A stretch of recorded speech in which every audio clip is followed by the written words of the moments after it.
दोस्तों नमस्कार। एक वक्त था कि भारत वेनेजुएला से कच्चा तेल खरीदा करता था। अमेरिका ने 2019 में उस पर प्रतिबंध लगाया। भारत ने कच्चा तेल वेनेजुएला से खरीदना बंद कर दिया। एक वक्त था भारत ईरान से कच्चा तेल खरीदा करता था। 2019 में अमेरिका ने प्रतिबंध पहली बार ईरान पर लगाया। भारत ने कच्चा तेल खरीदना बंद कर दिया। एक वक्त था कि रूस से भारत दुनिया के बाजार में जो कच्चे तेल की कीमत है उसमें 30% कम कीमत पर भारत रूस से तेल खरीद रहा था। अमेरिका ने धमकी दी, टैरिफ 50% लगा देंगे। भारत ने तेल खरीदना बंद कर दिया। एक वक्त था भारत ने समझौता किया ईरान के चाबहार बंदरगाह को लेकर। ऐसा समझौता था जिस पर भारत स्ट्रेटेजिकली और अंतर्राष्ट्रीय कूटनीति में चीन को चुनौती देते हुए खड़ा हुआ था। लेकिन इन सब के बीच अमेरिका ने ईरान पर प्रतिबंध लगाया। भारत इस वक्त चाबहार से भी बाहर हो गया। एक वक्त भारत ने ब्रिक्स के भीतर जब डॉलर के मुकाबले एक समानांतर नई करेंसी का जिक्र किया गया तो भारत ने सहमति जताई। और बहुत दूर की बात नहीं है यह, अमेरिका में जब 2024 में अक्टूबर के महीने में चुनाव हो रहे थे उस वक्त कजान में यानी रूस में बैठक हुई थी ब्रिक्स की। भारत ने सहमति जताई, लेकिन डॉलर के मुकाबले कोई दूसरी करेंसी अंतर्राष्ट्रीय बाजार में आनी नहीं चाहिए, लेन देन को लेकर भारत ने एक झटके में अपने हाथ खींच लिए। इन सब के बीच ब्रिक्स देशों ने तय किया कि वह साझा नौसैनिक अभ्यास करेंगे और इस नौसैनिक अभ्यास में चीन भी होगा, रशिया भी होगा, ईरान भी होगा, साउथ अफ्रीका भी होगा। भारत ने हाथ इस वक्त खींच लिए। उस दौर में जब अमेरिका और चीन के बीच टैरिफ की लड़ाई शुरू हुई और भारत के ऊपर टैरिफ का दबाव अमेरिका की तरफ से पड़ने लगा तो भारत ने चीन के साथ खड़े होकर अमेरिका को यह संदेश दिया कि वह अपने हितों की रक्षा करने के लिए मजबूर है, इसीलिए वह चीन की तरफ झुक रहा है। और पहली बार भारत के प्रधानमंत्री जब चीन और अमेरिका के बीच टकराव की परिस्थितियां थी, भारत के प्रधानमंत्री चीन गए एससीओ की बैठक में शामिल होने से पहले। उससे पहले रक्षा मंत्री गए, विदेश मंत्री गए, नेशनल सिक्योरिटी एडवाइजर गए, फिर प्रधानमंत्री गए। मैसेज दिया गया अमेरिका को, लेकिन उस मैसेज के साथ यह भी था अमेरिका के लिए दरवाजे खुले हुए हैं। इस पूरी प्रक्रिया में रूस के साथ भारत के संबंध प्रगाढ़ दिखाई देने लग गए। अमेरिका ने रोक लगाई तो बात तेल से आगे निकलकर डिफेंस सेक्टर तक आकर खड़ी हो गई। भारत किसके साथ कब कैसे समझौता करेगा कोई नहीं जानता है। और इन सब के बीच चीन पाकिस्तान के और ज्यादा करीब आ गया। पाकिस्तान और ज्यादा बांग्लादेश के करीब आ गया। और तो और पुतिन ने भी इस दौर में कह दिया कि बांग्लादेश, श्रीलंका, मालदीव के साथ वो बिल्कुल अर्थव्यवस्था को लेकर नए रास्ते बनाने को तैयार है। इन तमाम परिस्थितियों में बीते 10 बरस में प्रधानमंत्री मोदी लगातार अमेरिका की जियोपॉलिटिकल नेटवर्क में घुसने की कोशिश करते रहे और ऐसा लगता रहा कि भारत कहीं नाटो का सदस्य तो नहीं बन जाएगा। उस दिशा में भारत इस तर्ज पर अमेरिका के साथ खड़ा था कि एक वक्त लगा ऐसे जैसे अमेरिकी राष्ट्रपति को चुनना या चुनने के साथ खड़े होने में भारत भी चुनाव प्रचार में कूद चुका है। तो क्या भारत इस दौर में बिल्कुल अपनी कूटनीति को अपनाता है, अपने रास्ते चलता है, अपने आर्थिक हितों को देखता है? क्या यह कहा जा सकता है? क्या यह कहा जा सकता है कि सेकेंड वर्ल्ड वॉर के बाद दुनिया जब दो अलग अलग धुरी में बदल गई थी, एक तरफ अमेरिका था, एक तरफ रशिया था, तब भारत के प्रधानमंत्री नेहरू जिस गुट निरपेक्ष आंदोलन की दिशा में बढ़े और दुनिया के 100 देश साथ में खड़े होते चले गए, क्या उसी तर्ज पर इस वक्त भारत बिल्कुल नई नीति को अपना रहा है? कहा तो कुछ भी जा सकता है, लेकिन मौजूदा वक्त की हकीकत सबसे बड़ी यह है कि भारत को बड़ा नुकसान चाबहार पोर्ट पर से बाहर निकलने को लेकर हो चुका है। यह भी स्थिति है कि चीन के साथ जो संबंध भारत बना रहा है और चीन की कम्युनिस्ट पार्टी जब संघ के दफ्तर में पहुंचती है, बीजेपी के दफ्तर में पहुंचती है और इन सब के बीच अरुणाचल प्रदेश, लद्दाख और जम्मू कश्मीर के जमीन पर वह अपना दावा ठोकती है, तो देश को यह समझ नहीं आता है कि उसका रास्ता क्या होगा। कहा तो यह भी जा सकता है कि भारत 4 ट्रिलियन इकोनॉमी को लेकर खड़ा है और भारत बहुत मजबूत है, विश्व गुरु है, लेकिन अंतर्राष्ट्रीय तौर पर इस विश्व गुरु को चुनौती देते वक्त दो बातों का खुला जिक्र हो रहा है। अगर 4 ट्रिलियन की इकोनॉमी है तो आपके दरवाजे पर 20 ट्रिलियन इकोनॉमी को लेकर चीन खड़ा हुआ है। 30 ट्रिलियन इकोनॉमी के साथ अमेरिका आपको चिता रहा है।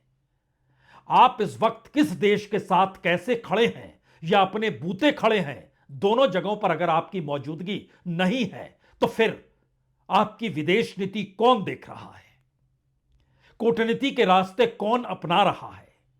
हो सकता है आपके जुबान पर दो नाम अंतर्राष्ट्रीय विदेश नीति को लेकर आ ही जाए, एक जयशंकर और दूसरे Ajit Doval, national security adviser. इन दोनों की हकीकत को समझें और परखें उससे पहले यह समझ लीजिए कि मिडिल ईस्ट ईरान के साथ खड़ा हो गया, बांग्लादेश और पाकिस्तान के बीच संबंध प्रगाढ़ हो गए, पाकिस्तान और चीन के साथ संबंध प्रगाढ़ हो गए। अमेरिका नई कूटनीतिक रास्ते में पाकिस्तान को लेकर आगे बढ़ रहा है। चीन की अपनी अर्थनीति में उसके ऊपर कभी अमेरिका ने कोई हस्तक्षेप करने की कोशिश की ही नहीं, चाहे वह ईरान से तेल खरीदे, चाहे वह रूस के साथ खड़ा हो जाए और कच्चा तेल उससे भी खरीदे जो आज की तारीख में खरीद रहा है। तुर्की को लेकर भी अमेरिका कभी नहीं रूठा। तुर्की भी रशिया से तेल खरीदता है और भारत से ज्यादा तेल वो आज की तारीख में रूस से ले भी रहा है। फिर वो कौन सी परिस्थिति है जिसमें भारत अपनी जरूरतों को देख रहा है या अपने नेता की जरूरतों को ही भारत की जरूरत में जोड़ दिया गया है, क्योंकि देश के भीतर विश्व गुरु की पहचान और भारत की अपनी घरेलू राजनीति के भीतर विश्व गुरु के जरिए 4 ट्रिलियन इकोनॉमी का जो दबदबा है, उसके साए तले इस देश की विदेश नीति की हकीकत क्या है और अंतर्राष्ट्रीय तौर पर कमोवेश रिपोर्ट दर रिपोर्ट जो लिखी जा रही है, उसमें ईरान के खामनेई भी अमेरिकी ट्रंप के सामने खड़े हो जाते हैं। कतर और सऊदी अरब सरीखे देश भी अमेरिका को कहते हैं खबरदार हमला मत कीजिएगा। लेकिन भारत के प्रधानमंत्री इजराइल के प्राइम मिनिस्टर से बात करते हैं और यह सवाल लगातार बड़ा होता है, क्या यह पूरा का पूरा अंतर्राष्ट्रीय कूटनीति का रास्ता इस नई विश्व व्यवस्था में भारत को एक मजबूत ताकत के साथ खड़ा कर रहा है, या मजबूत ताकत के हाथों भारत ने एक ढील दे दी है, आप जिधर ले जाए हम चलने लगेंगे। आप यह ना कहिए कि हम कौन सा समझौता कैसे करेंगे, आप यह सोचिए कि हम कैसे आपके साथ चलें जिससे हमारा हित सज जाए। हमारा हित भारत का हित नहीं है। यह कौन सा हित है? इस वक्त दुनिया के भीतर तमाम देशों में भारत की तरफ से जयशंकर ही घूमते हैं। जयशंकर 1977 में इंडियन फॉरेन सर्विस में आए थे और अगर ध्यान दीजिएगा 1977 के बाद तो वो सिंगापुर में पहली बार हाई कमिश्नर बने थे 2007 से 2009 तक के बीच में। उसके बाद चेक रिपब्लिक के वह 2001 से 2004 के बीच में उससे ठीक पहले एम्बेसडर रहे थे और चीन में 2009 से 2013 के बीच में जब मनमोहन सिंह की सरकार थी। यूनाइटेड स्टेट्स में भी 2014-15 में रहे, लेकिन उसके बाद वो डिपार्टमेंट ऑफ एटॉमिक एनर्जी और प्राइम मिनिस्टर ऑफिस के साथ जुड़ गए और उसके बाद धीरे धीरे विदेश मंत्री और धीरे धीरे भारत की विदेश नीति को संभालने लगे। यानी वह एक पॉलिटिशियन नहीं है और नौकरशाही किस तर्ज पर काम करती है यह भी किसी से छुपा हुआ नहीं है। वो हमेशा बीच का रास्ता टटोलती है जिससे नौकरशाह अपने तौर पर बरकरार रहे, बना रहे। तो क्या भारत की विदेश नीति, अर्थनीति, भारत की इकोनॉमी, अंतर्राष्ट्रीय कूटनीति सब कुछ इस दौर में उस नौकरशाही के हवाले हो चली है जो सिर्फ और सिर्फ इस देश के भीतर अपनी जरूरतों को तो ना कहें, लेकिन अपने आप को बनाए रखने की जद्दोजहद में सब कुछ उसी हिसाब से चला रहा है या उसी हिसाब से टाला जा रहा है। हम एक एक आंकड़ों पर आए उससे पहले हमें लगता है आज सबसे पहले रूस के राष्ट्रपति पुतिन का यह वक्तव्य सुनना चाहिए, जब वो कह रहे हैं कि उनका रास्ता अब बांग्लादेश, श्रीलंका, मालदीव यानी एशिया के उन देशों के साथ जुड़ रहा है जो भारत के साथ 36 के आंकड़े के साथ जी रहे हैं। ना इकोनॉमिक रास्ता खुला है और ना ही संबंध प्रगाढ़ हो चले हैं, बल्कि टूट चुके हैं और टूटने की कगार पर हैं, या फिर एक तनाव है चीन को लेकर इन तमाम देशों के बीच भारत के मद्देनजर। क्या कह रहे हैं पुतिन, पहले आज उन्हीं की बात। Весьма эффективно продвигается наше взаимодействие со Шри-Ланкой, Бангладеш и Мальдивской республикой. Мы успешно развиваем контакты в таких традиционных отраслях, как туризм, рыболовство, сельское хозяйство и энергетика. Настроены наращивать сотрудничество и в других представляющих взаимный интерес сферах. आप कह सकते हैं इस वक्त दुनिया उस दोराहे पर नहीं, बल्कि बिल्कुल स्वतंत्र रूप से इस तर्ज पर खड़ी है जहां पर दुनिया का कोई भी देश किसी भी देश के साथ नए संबंध बना रहा है और नई विश्व व्यवस्था में कौन से पावर सेंटर नए तरीके से उभरेंगे कोई नहीं जानता है। तो फिर पुतिन उस रास्ते चल निकले हैं। लेकिन भारत तो पुतिन के साथ खड़ा है, भारत तो शी जिनपिंग के साथ खड़ा है, भारत तो ट्रंप के साथ खड़ा है, भारत तो इजराइल के साथ खड़ा है, भारत तो ईरान के साथ खड़ा है, भारत मिडिल ईस्ट के साथ खड़ा है, या भारत कहीं खड़ा नहीं है। हर किसी की जरूरत के हिसाब से भारत अपने फायदे को देख रहा है और उस रास्ते चल रहा है। यही विदेश नीति है। अगर इस पूरी व्यापारिक अंतर्राष्ट्रीय नीति को समझे और इस नई विश्व व्यवस्था में मुनाफे को भी समझे तो एक सवाल सबसे पहले यही होगा, 2016 में ईरान अफगानिस्तान के साथ चाबहार को लेकर जो समझौता भारत ने किया था उसमें 700 करोड़ रुपया एक टर्मिनल के लिए, 1250 करोड़ रुपया बंदरगाह के विकास के लिए कर्ज देने का ऐलान किया गया था। और इन सबको होते हुए पिछले बरस एक इंटरव्यू में प्रधानमंत्री मोदी ने कहा था, मध्य एशिया से जुड़ा हुआ हमारी अर्थव्यवस्था के लिए बहुत बड़ा लाभ हुआ है। सारी लड़ाइयों के बीच हमारा चाबहार का समझौता हुआ और किसी तीसरे के आधार पर हम अपने निर्णय नहीं करेंगे। हम अपने फैसले खुद करेंगे। किसी को बुरा लगे तो दूसरे से बात ना करें, हम ऐसा नहीं करते हैं, हम तो सबसे बात करते हैं। लेकिन फिर ऐसा क्या हो गया कि अमेरिका ने मियाद दी कि 26 अप्रैल 2026 को आपको जो छूट दी गई है चाबहार को लेके वो खत्म हो जाएगी। और एक झटके में भारत जो सोच रहा था कि पाकिस्तान को बाईपास करके मध्य एशिया और अफगानिस्तान तक जिस चाबहार पोर्ट के जरिए पहुंचना है, उसमें अब उसने रास्ते और अपने आप को बाहर क्यों कर लिया। भारत की जो कंपनी काम कर रही थी उसने भी अपने आप को समेट लिया। तकरीबन 7200 किलोमीटर मल्टी रोड ट्रांसपोर्ट परियोजना थी है, जो Bharat, Iran, Afghanistan, Armenia, Azerbaijan, रूस, मध्य एशिया और यूरोप के बीच माल ढुलाई का भी यह एक रास्ता बनता और जो चाइना का अपने तौर पर रोड एंड बेल्ट है उसको भी चुनौती देता। तो 5-6 बड़े सवाल शुरुआत में। यह सवाल है कि क्या वाकई प्रधानमंत्री मोदी अमेरिका को भारत में या भारत पर दबाव डालने की परिस्थिति में लाकर अपनी नीतियों के आसरे खड़ा कर चुके हैं। दूसरा सवाल, चीन अकेला देश है जो ईरान से सबसे ज्यादा सस्ता तेल खरीदता है, लेकिन अमेरिका ने कभी चीन पर कोई ना प्रतिबंध लगाया ना ठोस कार्रवाई की। चीन पाकिस्तान का ग्वादर पोर्ट चला रहा है और भारत ने चाबहार के जरिए रणनीतिक जवाब दिया था कि भारत इस बंदरगाह को चला भी रहा था, लेकिन एक झटके में सब कुछ समेटने की स्थिति क्यों आ गई। और मोदी देश के भीतर अपने ताकतवर होने का जो प्रचार करते हैं, लेकिन ट्रंप के शपथ लेने के बाद अगर ध्यान दीजिए फरवरी 2025 के बाद की परिस्थितियों में, तो भारत आर्थिक, तकनीकी और सैन्य ताकत की उसकी अपनी सीमा कैसे निर्धारित हो गई अंतर्राष्ट्रीय बाजार में और अंतर्राष्ट्रीय कूटनीति में, यह सब कुछ अब साफ दिखाई देने लगा है। तो क्या भारत की जो पुरानी परिस्थिति थी उससे भी ज्यादा आर्थिक तकनीक और सैन्य ताकत में भारत कमजोर हुआ है?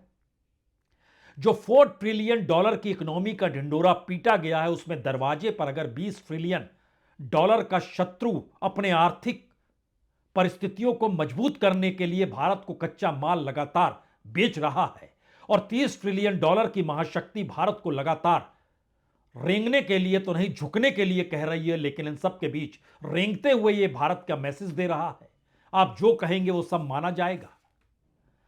दरअसल दो सवाल यहां पर बड़े हैं कि भारत या कहे प्रधानमंत्री मोदी का झुकना, लेकिन घरेलू राजनीति में ताकतवर होकर दिखना, चुनाव जीतने के लिए विश्व गुरु हो जाना, अंतर्राष्ट्रीय मंच पर विश्व गुरु की लगातार धज्जियां उड़ना, कठिन पड़ोसी देशों से घिरे होकर आगे बढ़ने की सोचना, लेकिन इन सब के बीच रूस और चाइना का उन्हीं कठिन पड़ोसियों के साथ हाथ मिलाना। तो क्या बीते 10 वर्षों में भारत ने जो अमेरिका के जियोपॉलिटिकल नेटवर्क में फिट होने की कोशिश की या कहें घुसने की कोशिश की, जबकि अमेरिका ने कभी भी भारत को अपने नेतृत्व वाले गठबंधन, यानी भारत एक वक्त लगता था कहीं नाटो का सदस्य ना हो जाए, तो उसमें भी कोई स्वतंत्र भूमिका कभी नहीं दी। वो बाइडेन का दौर हो या ओबामा का दौर हो या मौजूदा वक्त में ट्रंप का दौर हो, बावजूद उसके भारत के कॉरपोरेट उस डॉलर और उस पश्चिमी बैंक और उस अमेरिकी नेटवर्क के आश्रय अपने आप को आगे बढ़ाने की सोचते रहे, जिस नेटवर्क के आश्रय भारत की इकोनॉमी 4 ट्रिलियन तक पहुंच गई। और इन सब के बीच नया संकट यह भी आ गया कि जो अमेरिकी फिलॉसफी मार्केट इकोनॉमी को लेकर थी और बीते 11 वर्षों से भारत का मिडिल क्लास जिस रास्ते पर चल रहा था, अब उसके सामने भी एक बड़ा संकट आकर खड़ा हो गया है। यह सवाल इसलिए महत्वपूर्ण है क्योंकि भारत कहां पर खड़ा है। क्या भारत वाकई एससीओ में बड़ी भूमिका निभाएगा, जिसकी अगुवाई चीन करता है? भारत ब्रिक्स का अपना 9 सैनिकों का जो सामूहिक तौर पर युद्धाभ्यास होने वाला है, उसमें भारत अपने हाथ खींच चुका है। भारत ब्रिक्स में खड़ा है, भारत एससीओ में खड़ा है, भारत क्वाड में खड़ा है, भारत अमेरिका के साथ खड़ा है, भारत एशियान कंट्रीज में खड़ा है, भारत G20 में खड़ा है, भारत G7 में खड़ा है। कहां खड़ा है भारत? यह सवाल अब कहीं मौजूदा वक्त की परिस्थितियों में इसलिए बड़ा हो चला है क्योंकि दुनिया की नई कूटनीति बाजार, व्यापार और मुनाफा देख रही है और भारत उस बाजार, व्यापार, मुनाफे को लगातार अपने घाटे में तब्दील कर रहा है। वो ईरान का चाबहार हो, रूस से तेल खरीदना बंद हो, वेनेजुएला से तेल खरीदना बंद हो, इन सब के बीच चीन पर निर्भरता बढ़ती हो, रशिया के साथ डिप्लोमेटिक परिस्थितियों में हो और अमेरिका के साथ एनर्जी की दिशा में बढ़ते हुए नए समझौते हो, कहां पर कैसे खड़ा है भारत? और मौजूदा वक्त में जब चाबहार का जिक्र हो रहा है तो विदेश मंत्रालय यह कहने से चूक नहीं रहा है, हां हम बातचीत होगी, हम करेंगे बातचीत। और माना जा रहा है मार्को रूबियो के साथ, जो अमेरिकी विदेश मंत्री हैं, अगले महीने जयशंकर मुलाकात करेंगे। जयशंकर नौकरशाह हैं, पॉलिटिशियन नहीं है। इस देश के नब्ज को नौकरशाह नहीं, वो पॉलिटिशियन समझता है जो जनता के बीच रहता है। लेकिन फिर भी जो जवाब है और चाबहार की जो स्थिति है, सुन लीजिए, देख लीजिए।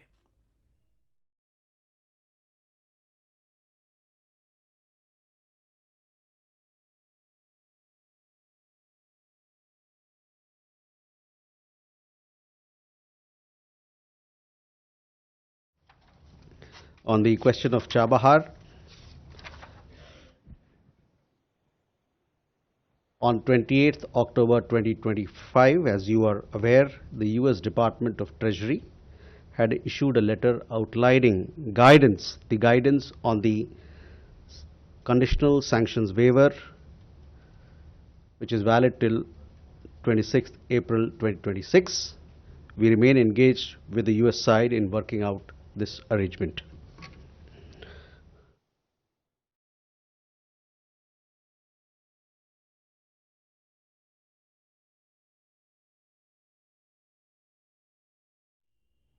हो सकता है विदेश मंत्रालय के इस वक्तव्य को सुनकर यह लगे कि भारत की विदेश नीति मल्टीपोलर है, कई देशों के साथ एक साथ संबंध बनाने की या हर देश के साथ संबंध कायम रखने की। लेकिन सवाल अगर भारत का है तो उसमें अंतर्राष्ट्रीय मंच पर भारत की भूमिका और भारत की अपनी घरेलू परिस्थितियों में भारत को होता हुआ नुकसान जिम्मेदार कौन होगा। अब आपके जहन में एक बड़ा सवाल होगा, अच्छा ब्रिक्स ठीक है, ब्रिक्स से बाहर हो गए, बाहर नहीं हुए तो कुछ मौकों पर, चाहे वो करेंसी हो चाहे युद्धाभ्यास हो, बाहर ही तो हुए हैं, कोई असर तो पड़ेगा नहीं। एससीओ ठीक है, इस दौर में अमेरिका को दिखलाना था तो भारत के प्रधानमंत्री चीन चले गए, लेकिन चीन ने भारत की जमीन पर जो कब्जा कर रखा है, बार बार वो दावा ठोकता है, उसको भूल जाइए, वो तो उसकी अपनी रणनीति का हिस्सा है। क्वाड ऑस्ट्रेलिया, जापान, भारत और अमेरिका मिलकर चीन को काउंटर करने के लिए बना रहे थे। चलिए अच्छा ही है, इस दौर में कम से कम टकराव की परिस्थितियां तो नहीं है। एशियान, G20, G7 कहां पर कैसे खड़े होंगे जब आप इस पूरी प्रक्रिया से होते होते ईरान और मिडिल ईस्ट और इजराइल तक पहुंच जाएंगे, तो एक आखिर का सवाल बड़ा महत्वपूर्ण होगा। ऑपरेशन सिंदूर तो आप भूले नहीं होंगे। ऑपरेशन सिंदूर में चीन की क्या भूमिका थी, यह भी छुपा हुआ नहीं है। भारत के सेनाध्यक्ष इंटरव्यू में खुले तौर पर बतला चुके हैं। अंतर्राष्ट्रीय तौर पर चीन ने कैसे हथियारों के जरिए और नेटवर्किंग के जरिए पाकिस्तान की मदद की, यह भी छुपा हुआ नहीं है। ऑपरेशन सिंदूर चल रहा था तो अमेरिकी राष्ट्रपति ने क्यों बीच में आकर कहा कि मैंने रुकवा दिया? भारत ने जवाब नहीं दिया। लेकिन जिन परिस्थिति में अमेरिका चीन ऑपरेशन सिंदूर, जो देश के भीतर एक आतंकवादी घटना पहलगाम में हुई थी, उसके बाद की उन परिस्थितियों में खड़े कहां हैं, और क्या वाकई अंतर्राष्ट्रीय तौर पर भारत की पहल इस वक्त कभी अर्थनीति को, कभी कूटनीति को, कभी खुद को मजबूत दिखाने के लिए, कभी दुनिया को बताने के लिए, कभी घरेलू राजनीति को साधने के लिए, कभी प्रचार प्रसार के जरिए खुद के कद को बड़ा करने के लिए, क्या दिखाने की स्थिति में इस वक्त भारत खड़ा है? यह सवाल अगर अंतर्राष्ट्रीय तौर पर अलग अलग रिपोर्ट्स के जरिए देखिएगा तो तीन बड़े सवाल इस दौर में व्यापक हो चले हैं। वेस्टर्न मीडिया या कहें अमेरिकन मीडिया से बात शुरू करें तो उसके जहन में एक सवाल है, भारत चीन के साथ नहीं जाना चाहिए, वो जा रहा है, रोकिए उसे। भारत खुश हो जाता है। अमेरिकी राष्ट्रपति ट्रंप कहते हैं प्रतिबंध लगाया है, आप उनके साथ सौदेबाजी मत कीजिए। भारत सौदेबाजी रोक देता है, लेकिन ट्रंप खुश फिर भी नहीं होते। रशिया कहता है हमारी संबंध पुराने दौर से जुटे हुए हैं, लेकिन रशिया अपने आर्थिक और अपने विस्तार की परिस्थितियों में नए देशों के साथ संपर्क और संबंध बनाता है जो भारत के खिलाफ खड़े हैं। विरासत की दोस्ती समझ में नहीं आता जा किधर रही है। और चीन जरूरत भर के लिए है, लॉन्ग टर्म नहीं है, भरोसा नहीं किया जा सकता है। फिर यह कौन सी अर्थनीति है जिसमें भारत की पूरी मेक इन इंडिया को संभालने के लिए चीनी कच्चे माल पर निर्भर है, और पहली बार हमारा व्यापार घाटा $100 बिलियन से ज्यादा का सिर्फ चीन के साथ हो चला है। जी, 9.5 लाख करोड़ पार कर चुका है व्यापारिक घाटा सिर्फ चीन के साथ। नए देशों की तलाश में भारत निकला है। जो भारत के भीतर का व्यापारिक तबका है वो डरा हुआ है, वो कुछ कहता नहीं है। एक्सपोर्ट की परिस्थितियां नाजुक है। एक्सपोर्ट की परिस्थिति नाजुक है तो रोजगार की परिस्थितियां नाजुक है। रोजगार की परिस्थितियां नाजुक है तो डॉलर के मुकाबले करेंसी जो नीचे जा रही है उसको लेकर भी सरकार के पास कोई जवाब नहीं है। और वह तबका जो डॉलर के आश्रय अंतर्राष्ट्रीय तौर पर अपने बच्चों को पढ़ाई के लिए विदेश भेजता हो या फिर व्यापार करता हो, वो मिडिल क्लास जो रोजगार के आश्रय इस देश के भीतर गवर्नेंस को चलाता है, वो कितना करप्ट है यह भी किसी से छुपा नहीं है। बिजनेसमैन सत्ता को हफ्ता दे, नौकरशाही करप्ट हो जाए, इस देश के युवाओं के पास रोजगार ना हो, मैन्युफैक्चरिंग सेक्टर पूरे तरीके से चीनी कच्चे माल पर निर्भर हो, अंतर्राष्ट्रीय विदेश कूटनीति अमेरिकी सोच पर जाकर टिक जाती हो, कौन कहां पर खड़ा है यह फैसला कौन करेगा? विदेश मंत्री, नेशनल सिक्योरिटी एडवाइजर, कौन करेगा? और जो प्रभाव है उसका, उस प्रभाव का असर कितना व्यापक है, यह बताएगा कौन? मीडिया तो बताएगा नहीं। सरकार जिस बात को कहेगी उसी हिस्से में चलते चले जाएंगे। तो फिर इंतजार कीजिए। हर उस नए समझौते और हर उस नए झुकने के तौर तरीकों को लेकर जो हमें और आपको इस दौर में बताया जाता है, यही अच्छा है। कल हो सकता है कुछ नई चीज हो, वह भी अच्छी हो। यानी अंतर्राष्ट्रीय बाजार में भारत की मौजूदगी क्या 2025 के बाद की परिस्थितियों में आकर लड़खड़ाने लगी है और हम दोनों ताली बजा रहे हैं? बहुत बहुत शुक्रिया, बहुत बहुत शुक्रिया।